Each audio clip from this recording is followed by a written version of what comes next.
nós vamos meditar nessa noite, nesse texto que está aí no telão, em 2 Reis, no capítulo 5, no verso de número 19. Essa vai ser a terceira vez que eu vou ministrar essa palavra hoje. E que bom, né? Porque daí vai ficando melhor, tomara, né? Eu estava agora lá no Pacaembu, ministrando a ceia na congregação, e trouxe essa palavra também, e é uma palavra que dava para ler só o texto, né? E deixar só o texto ministrar já é suficiente. A gente já sai alimentado. Esse texto é tremendo. Ele já é autoexplicativo, né? Então eu não quero atrapalhar o texto, não, tá? Fazer o possível para que você apenas entenda melhor. E ele já próprio, com certeza, já vai tocar muito o seu coração. Eu tentei procurar ali no nosso Google uma imagem para representar melhor aí o Naamã. E eu achei essa daí. Não sei o que vocês acharam aí desse Naamã. O cara tá meio assim, meio chorando, né? Por quê? O que será que aconteceu com esse Naamã aí, né? Então, 2 Reis, no capítulo 5, acompanha comigo, a gente vai ler até o 19, bem extenso até, mas a gente vai fazer parando e a gente vai conversando, vai explicando o texto. A ideia é que você entenda bem aquilo tudo que a gente vai falar aqui. Então, já grifa sua Bíblia, faz uma setinha assim, enfim, deixa o Senhor falar com você para que você não esqueça dessa palavra que vai ser ministrada. O versículo de número 1 do capítulo 5 de 2 Reis diz assim: Naamã, comandante do exército do rei da Síria, era muito respeitado e honrado pelo seu senhor, pois por meio dele o Senhor dera vitória à Síria. Vou fazer uma pausa aqui, ok?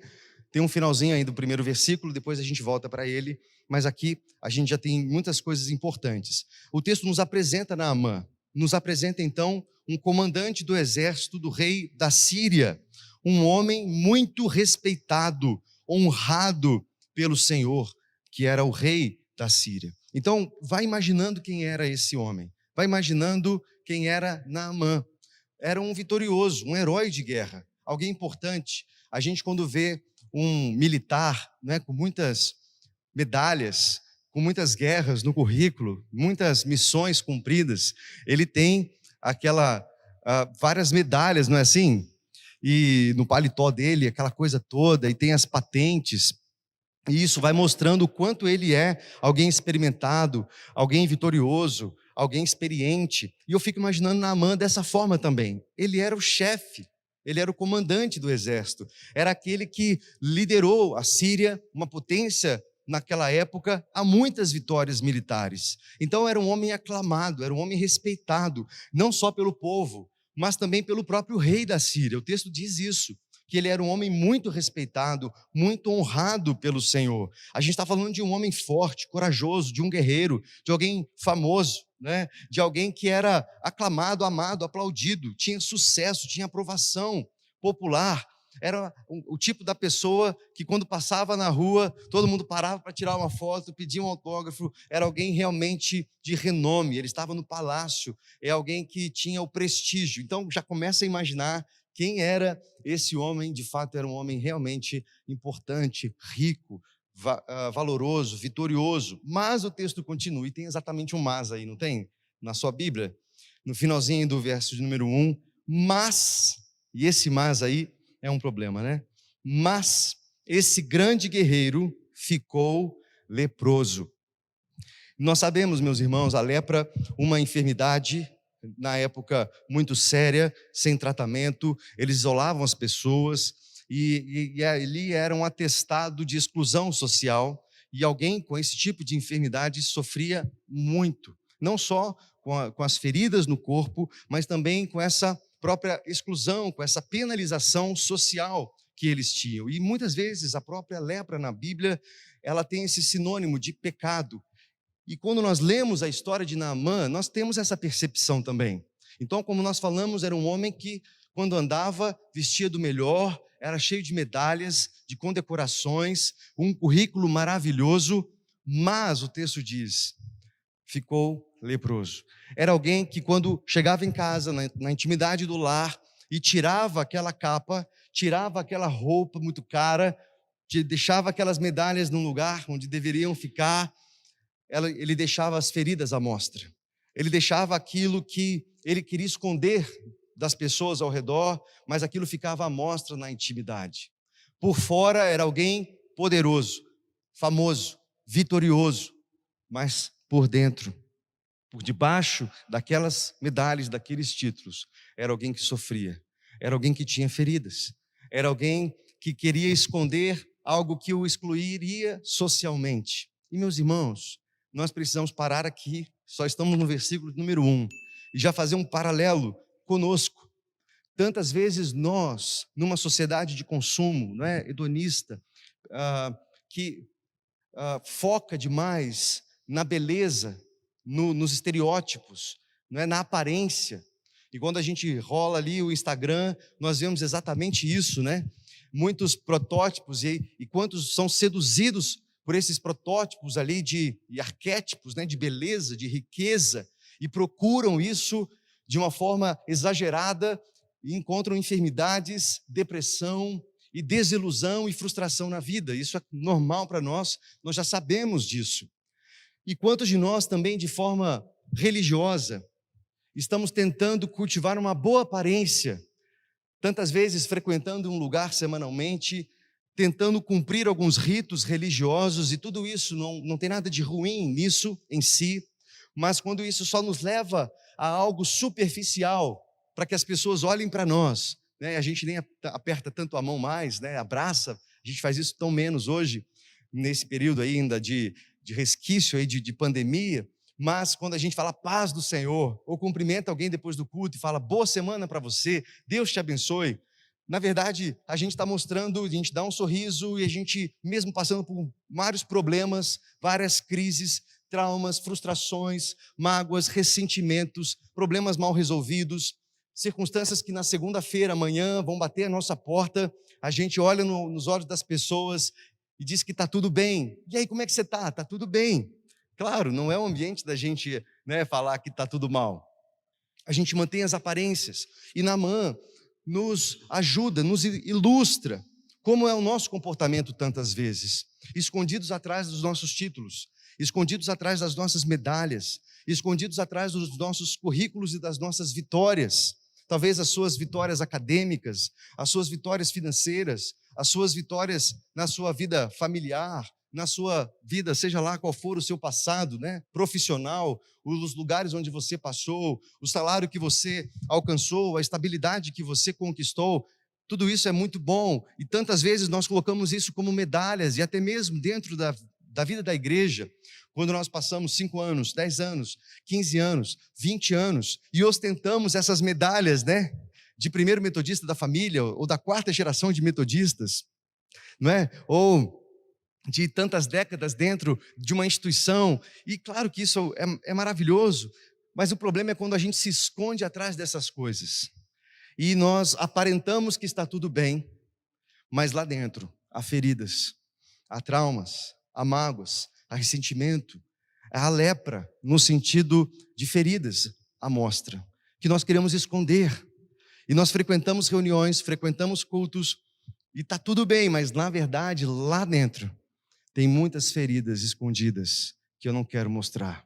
Quando esse texto apresenta Naamã, um herói de guerra, um comandante do exército, alguém rico, famoso e poderoso, mas com lepra, nos mostra que, em muitos momentos, nós podemos tentar ostentar, não é, uma aparência de que está tudo legal, mas quando você volta para a tua casa, você sabe os dilemas do seu casamento, os dilemas da sua vida financeira, da sua frustração profissional, da sua vida ministerial, que estão com os dons enterrados, o chamado escondido, a sua alegria que acabou, não é? E problemas que passaram na sua trajetória, infelizmente ainda estão lá, não foram resolvidos, e tudo que a gente fez é, põe debaixo do tapete, está tudo bem, isso aí daqui a pouco você esquece, daqui 1 ano, 2 anos, ninguém vai lembrar mais disso, deixa lá embaixo, não precisa mexer nessas coisas. E na verdade nós sabemos que tudo isso é uma grande mentira, na verdade.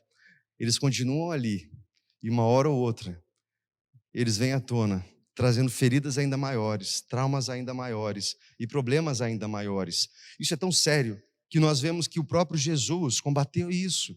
Quando Jesus estava aqui 2000 anos atrás na terra, nós temos um texto em Mateus, não precisa abrir, pode permanecer em 2 Reis 5, mas Mateus 23, a partir do verso número 25, nós vemos uma fala do próprio Jesus, quando ele olhou para o templo, olhou para a sinagoga, olhava para os religiosos, e olha só o que ele via, meus irmãos, olha que palavras difíceis, essa que Jesus mesmo falou.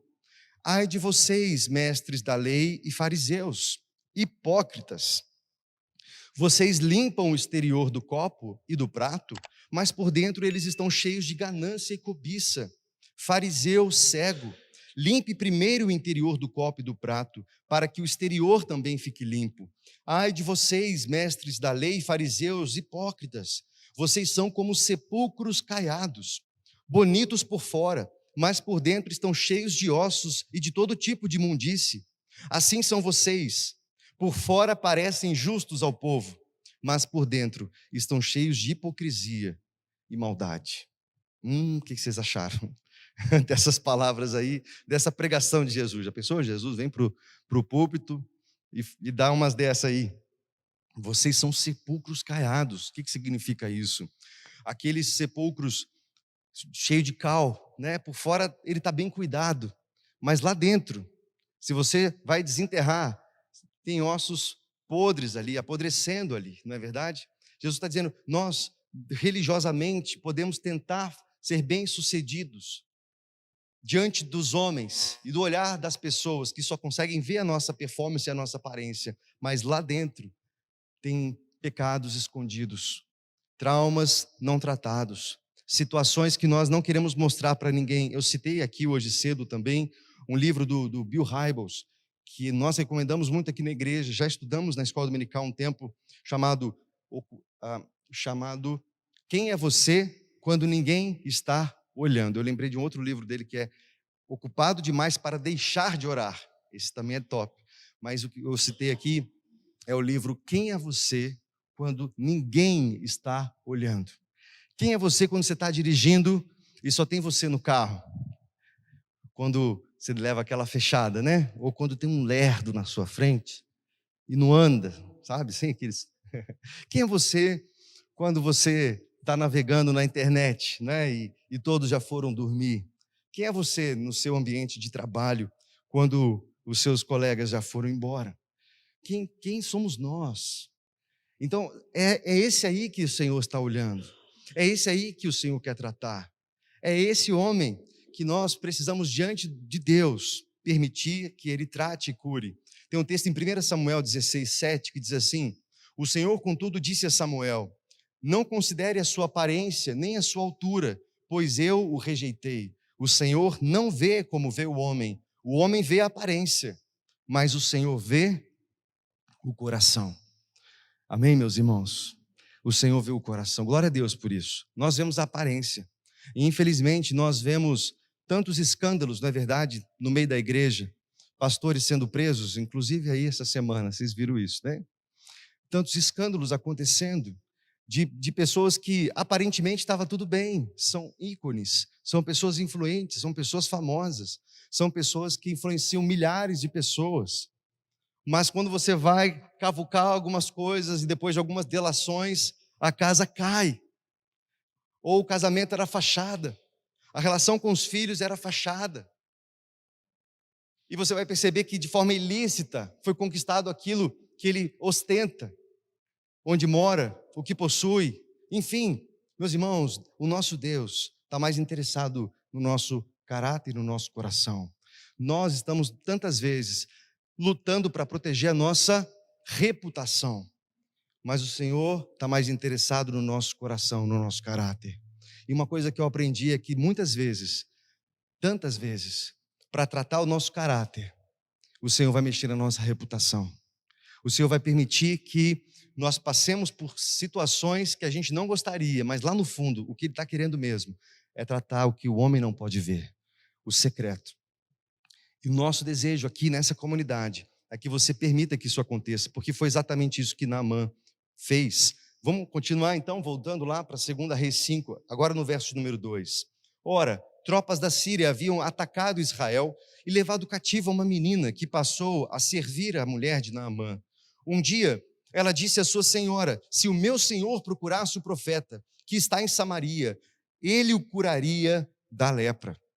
Então você sabe, aqui é uma intimidade, Naamã dentro da casa, dentro da sua intimidade do lar, uma serva, que era uma menina, que foi levada como escrava para lá, ela sabia que existia um profeta em Israel, e ela disse para sua senhora, se Naamã conhecesse esse profeta em Israel, ele poderia ser curado. Então a mulher fala isso para Naamã, e Naamã se interessa muito, e olha só o verso 4, Naamã foi contar ao seu senhor o que a menina israelita dissera. O rei da Síria respondeu, vá, e eu lhe darei uma carta para que você entregue ao rei de Israel. Então Naamã partiu, levando consigo 350 quilos de prata, olha isso, queridos, 350 quilos de prata, 72 quilos de ouro e 10 mulas de roupas finas.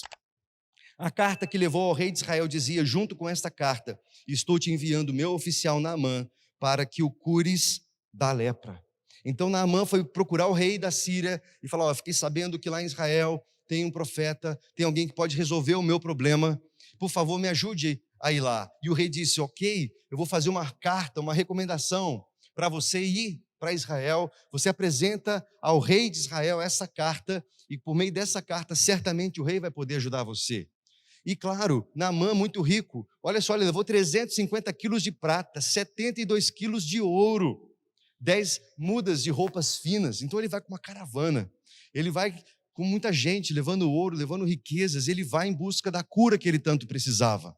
E meus irmãos, nós aqui quando temos uma enfermidade e precisamos de um tratamento médico, é tão bom quando um médico conhece um outro médico especialista num outro hospital, talvez em outro estado, não é assim? Às vezes até em outro país, e ele faz uma carta recomendando você para um outro hospital, e aí você consegue entrar por caminhos que naturalmente você não conseguiria, porque você tem uma recomendação, não é verdade? E você acessa um lugar de tratamento que por vias normais você não conseguiria.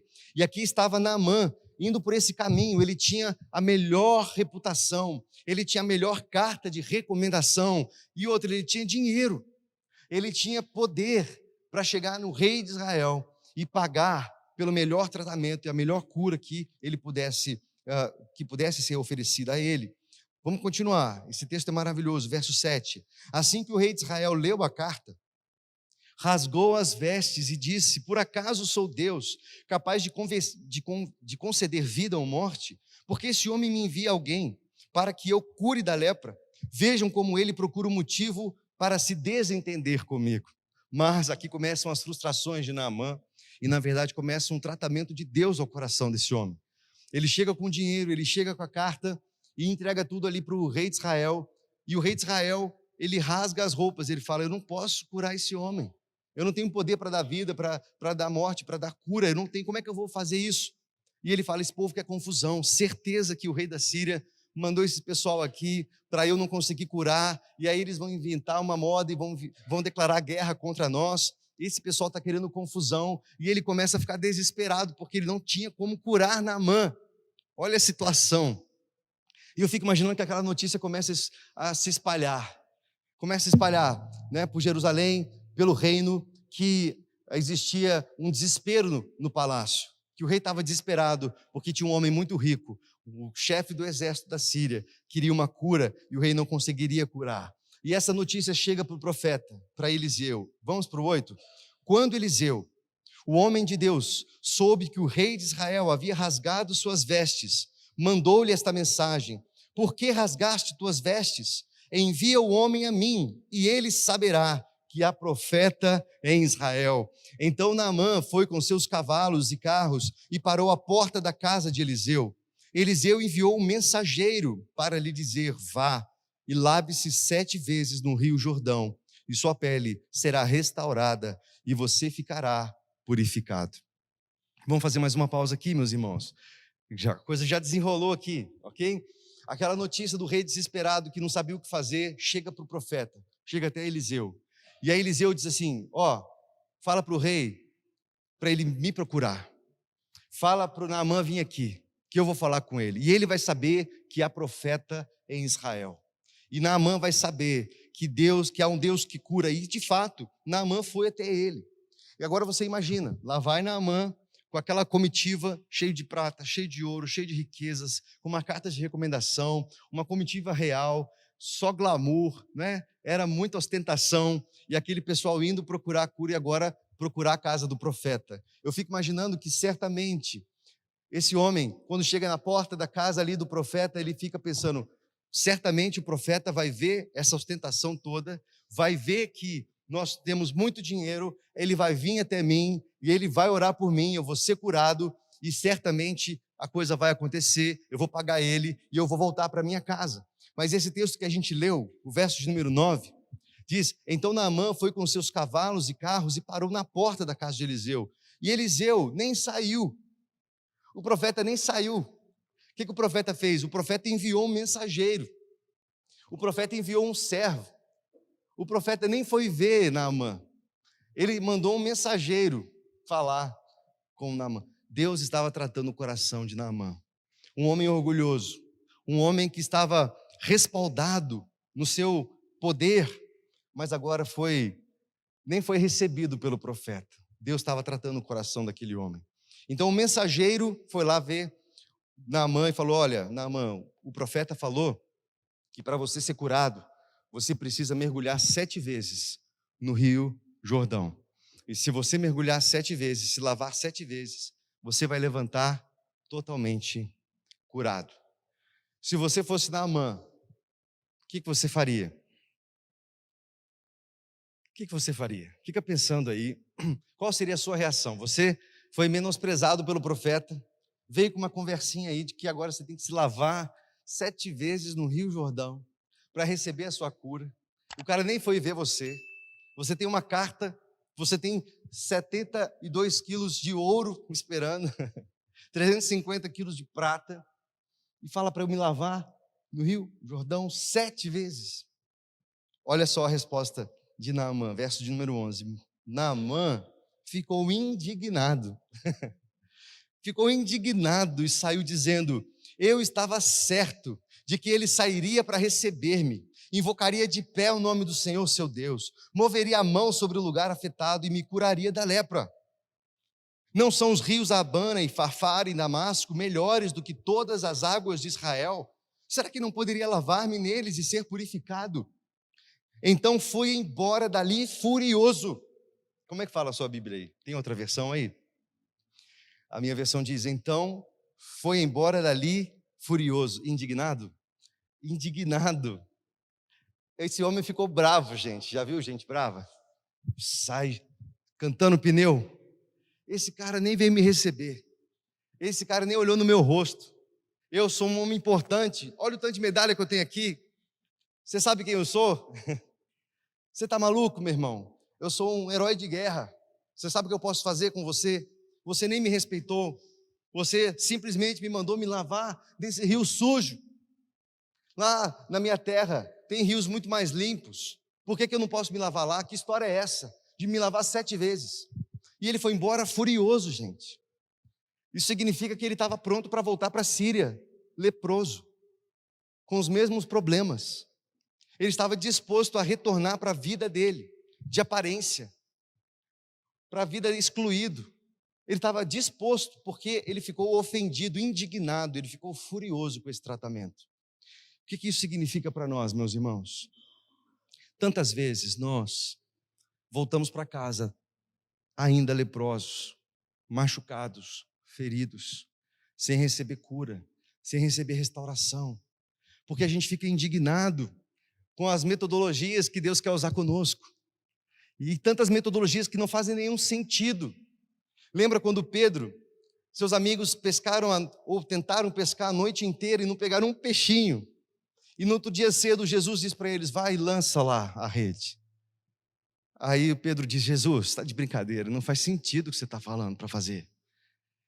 Nós somos pescadores, profissionais, passamos a noite inteira, não pegamos nada, e o senhor que é um rabi, é um estudioso, o seu negócio é na academia, você não entende nada de pesca, não faz sentido o que você está falando para fazer, mas sob as tuas palavras a gente vai obedecer, e eles fazem aquilo que não faz sentido algum, e qual é o resultado disso? Uma pesca maravilhosa, as redes começaram a se romper, chama outro barco para poder ajudar a pegar esse tanto de peixe, eles obedecem quando não faz sentido. Meus irmãos, a gente precisa aprender que o Senhor usa metodologias que não fazem sentido para nós. Você lembra quando aquela multidão, 5.000 homens, sem contar crianças e mulheres, estava ali faminta, ouvindo uma pregação, e os discípulos desesperados falam: Jesus, manda essa galera embora, porque vai dar problemas. Já viu o homem com fome? Eu com fome fico insuportável, nem eu me aguento. Com fome, com sono, né, Marcão? Sai de perto, né? Não vai dar certo. Imagina 5.000 com fome. Os discípulos falam: manda embora essa galera, vai dar BO, não vai dar certo. Jesus olha para os discípulos e fala assim: dê vocês mesmos de comer para essa multidão. Felipe diz: mas Jesus, não faz sentido. Nem se a gente tivesse muito dinheiro daria para esse pessoal comer. Não tem como comprar pão para esse povo inteiro. E aí Jesus manda recolher o que tinham. E eles vão lá: Jesus está maluco, não faz sentido o que ele está falando. Aí eles vão lá, pegam 5 pães, 2 peixinhos. Fala: Jesus, é isso aqui que tem. Não sei o que você está querendo fazer, mas é isso aqui que tem. Aí Jesus, ele levanta e ora. E faz uma multiplicação. Uma metodologia que não faz sentido, mas eles obedeceram. E tem um detalhe nesse texto também que Jesus, antes da multiplicação, ele fala para os discípulos separarem o povo em grupos de 50 e de 100. Lembram disso? Imagina se você recebesse essa ordem. Separar 5.000 homens famintos com fome em grupos de 50 e grupos de 100. Dá uma trabalheira, sim ou não? Você para cá, você... Não, eu quero ficar naquele grupo. Não quero saber, vai para lá. E eles obedecem. E não fazia assim, gente, aqui não fazia sentido essa ordem de Eliseu. Se lavar 7 vezes. E eu quero que você entenda, meu irmão, o que será que você tem ouvido de Deus e talvez não tenha feito sentido para você? Não faz sentido isso daí. Vocês falam que eu preciso pedir perdão, mas não faz sentido porque eu não fiz nada nessa história. Eu sou a vítima dessa história. Então por que é eu que tenho que perdoar? Não faz sentido. Por que sou eu que tenho que tomar a iniciativa? Por que sou eu que preciso dar esse passo? Não faz sentido para mim. Meus irmãos, esse homem foi embora furioso, porque isso que o profeta havia mandado não fazia sentido. E ele estava pronto para ir embora, sem receber a cura, por causa do orgulho dele. E eu quero chamar a sua atenção, querido. Quantas bênçãos... Vai baixar um pouquinho? Eita! Está muito frio, né, gente? Misericórdia. Você que está aí na sua casa, dê um glória aí.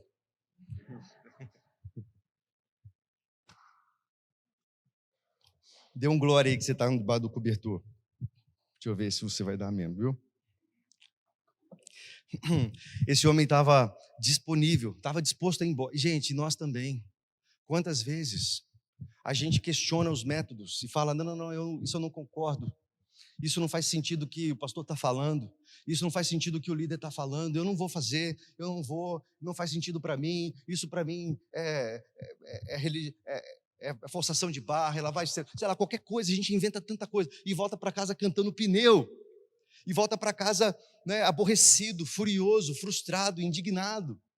A gente simplesmente não faz, mas lá no fundo tem uma coisa chamada orgulho, arrogância, soberba, prepotência. Lá no fundo, nós não queremos fazer porque nós não queremos expor as nossas feridas. Não queremos expor e descer muitas vezes do pedestal ou perder a nossa razão. A gente não quer encontrar um lugar de humildade, é exatamente esse o problema de Naamã. Mas o versículo de número 13, nós vemos algo maravilhoso. Esse homem tinha bons amigos. Glória a Deus, se você tem bons amigos também. E bons amigos são aqueles que te falam a verdade, amém? Falam muitas vezes aquilo que você não quer ouvir. Verso 13 diz assim: mas os seus servos lhe disseram: meu pai, se o profeta lhe tivesse pedido alguma coisa difícil, o Senhor não faria? Quanto mais quando ele apenas te disse para se lavar e ser purificado. Assim ele desceu ao Jordão e mergulhou 7 vezes, conforme a ordem do homem de Deus. E ele foi purificado, e sua pele tornou-se como o de uma criança. Esse homem estava indo embora, furioso, cantando pneu. Bons amigos chegaram para ele: Naamã, cara, se fosse uma coisa difícil, se tivesse que dar 350 quilos de prata, 72 quilos de ouro e tantas riquezas, você não faria, ou fizesse uma coisa tão difícil. Mas é fácil, é só você fazer isso que ele está falando. Cumpra, obedeça. E naquele momento, ele foi humilde para aceitar essa palavra e descer do pedestal. E eu fico imaginando essa cena, meus irmãos, de um homem tirando as medalhas, deixando no canto.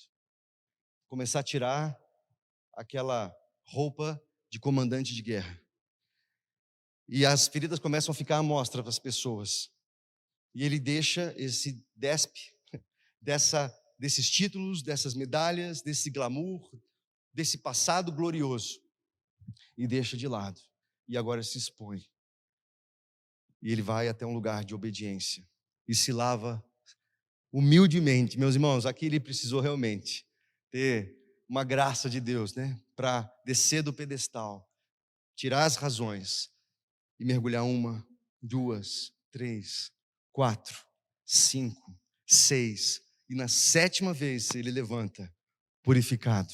Mas não só com a pele sarada e curada, querido, mas com o coração agora sarado também, porque ele entendeu que onde há humildade, há quebrantamento, ali há salvação, ali há um lugar onde o Senhor visita. E eu quero caminhar para o fim, mostrando para você que se nós queremos cura também, e se eu pedisse para você levantar a mão, mas continua assim com frio, não precisa, mas eu sei que você também iria levantar dizendo: eu sim preciso de cura em tantas áreas da minha vida, que eu vivo de aparência, que eu vivo do passado, sustentado na opinião das pessoas, e talvez a opinião das pessoas vale muito mais para você do que aquilo que é realmente verdade. E a gente luta para ter likes, bons comentários, boas reputações, não é? Mas lá no fundo mesmo, ele sabe como é que está a sua vida, as suas frustrações, o seu casamento, os dilemas em relação aos relacionamentos que você deixou para trás, a sua família. Mas há um lugar, meus irmãos, para nós encontrarmos cura, e esse lugar é um lugar de humildade. Salmo 51:17 diz assim: os sacrifícios que agradam a Deus são um espírito quebrantado, um coração quebrantado e contrito a Deus não desprezará. Se você deseja, querido, receber algo de Deus, saiba que é necessário se despir, é necessário deixar as feridas à mostra, no lugar certo para ser tratado, em obediência àquilo que Ele está falando. Quanto mais você tentar esconder, quanto mais você quiser deixar no anonimato, menos você vai experimentar da cura que o Senhor pode fazer sobre a sua vida. Olha o que acontece, verso número 15. Então Naamã e toda a sua comitiva voltaram à casa do homem de Deus. Ao chegar diante do profeta, Naamã lhe disse: agora eu sei que não há Deus em nenhum outro lugar senão em Israel. Por favor, aceita um presente do teu servo. E o profeta respondeu: juro pelo nome do Senhor a quem sirvo, que nada aceitarei. Embora Naamã insistisse, ele recusou. E disse Naamã: já que não aceitas o presente, ao menos permite que eu leve mulas carregadas de terra, pois teu servo nunca mais fará holocaustos e sacrifícios a nenhum outro Deus, senão o Senhor. Esse homem, ele recebeu muito mais do que uma cura física, queridos, muito mais do que uma restauração na pele. Ele recebeu uma cura, um milagre que é o maior de todos, a salvação. E agora, a vida dele é honrar e adorar ao único Senhor, ao Deus da nossa vida. E o profeta disse para ele: então vá em paz.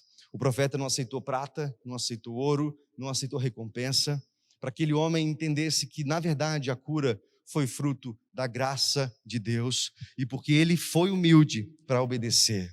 E eu quero incentivar você, meu irmão, seja humilde para obedecer.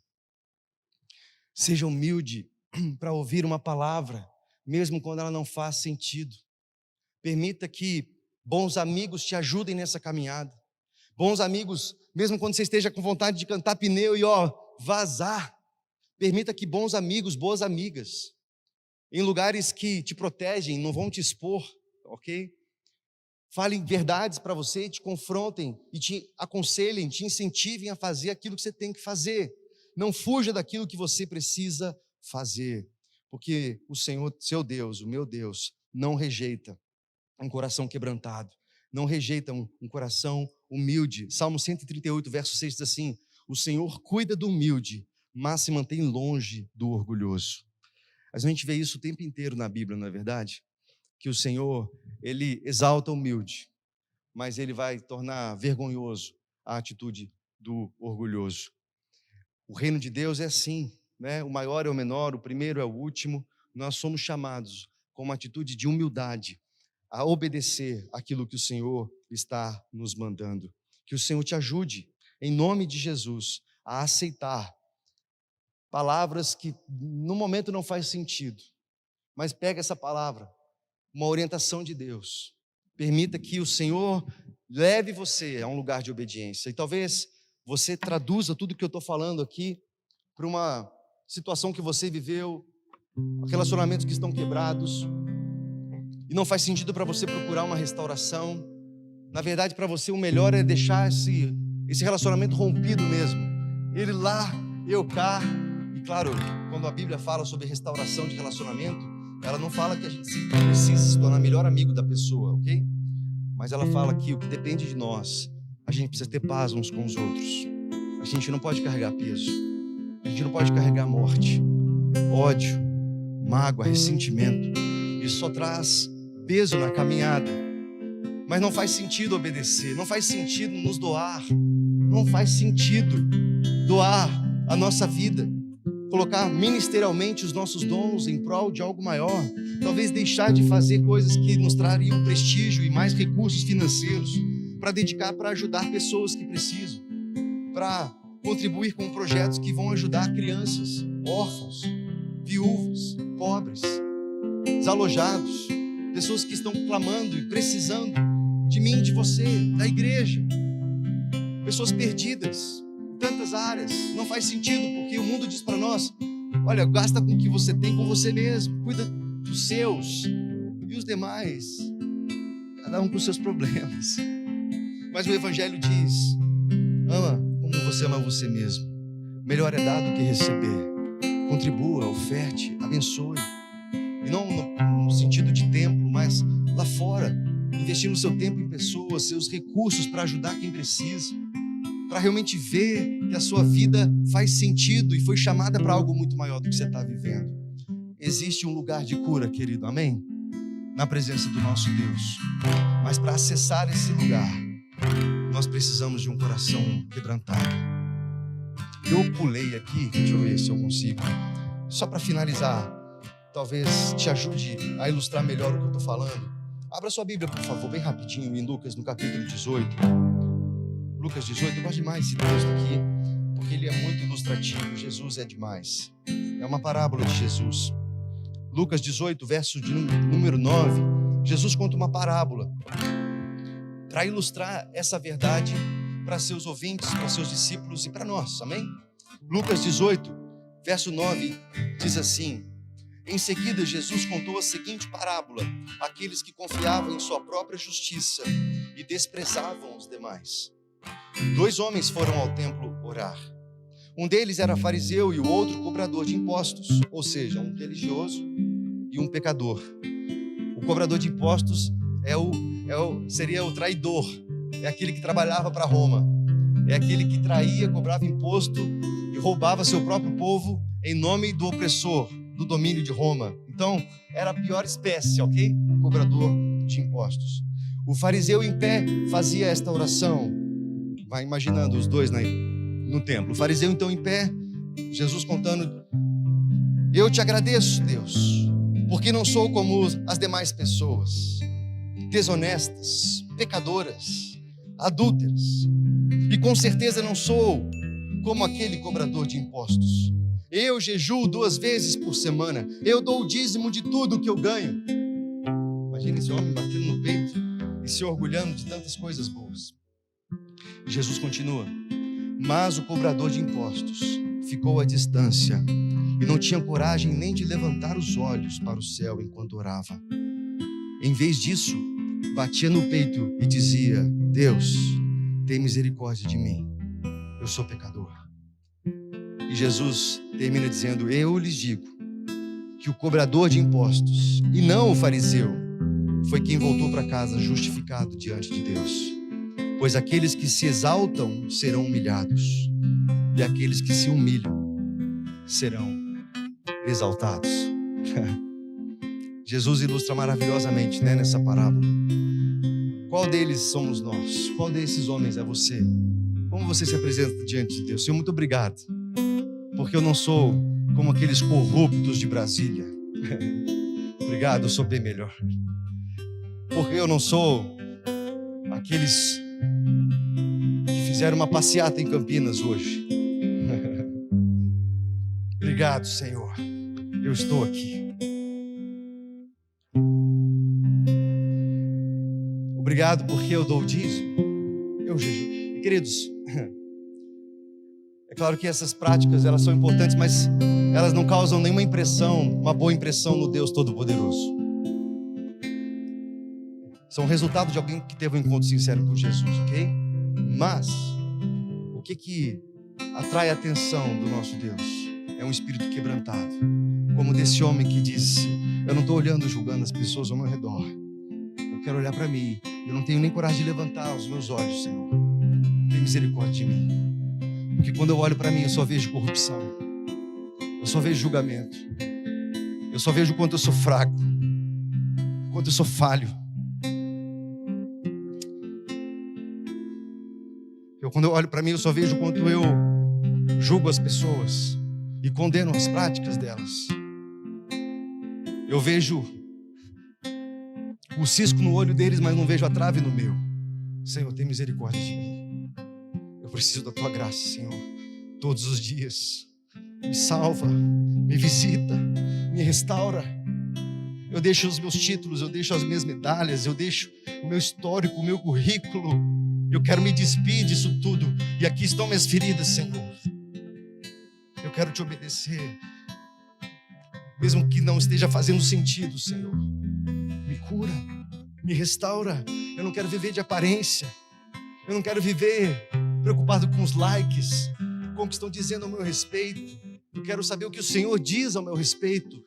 Me trata, me cura. Quando a gente se apresenta, meus irmãos, e começa a descer o rio para um lugar de obediência, o Senhor começa a agir na nossa vida. E o meu convite é que você permita, querido, permita que o Espírito Santo te leve a esse lugar de obediência, mesmo quando não faz sentido, mesmo quando você pegou a sua razão e diz: essa razão eu não largo. Eu tenho razão nessa história. Mas, querido, enquanto você ficar agarrado nessa razão, a sua vida só vai ser peso. Deixa ela aos pés da cruz e receba um fardo leve, suave, do seu mestre.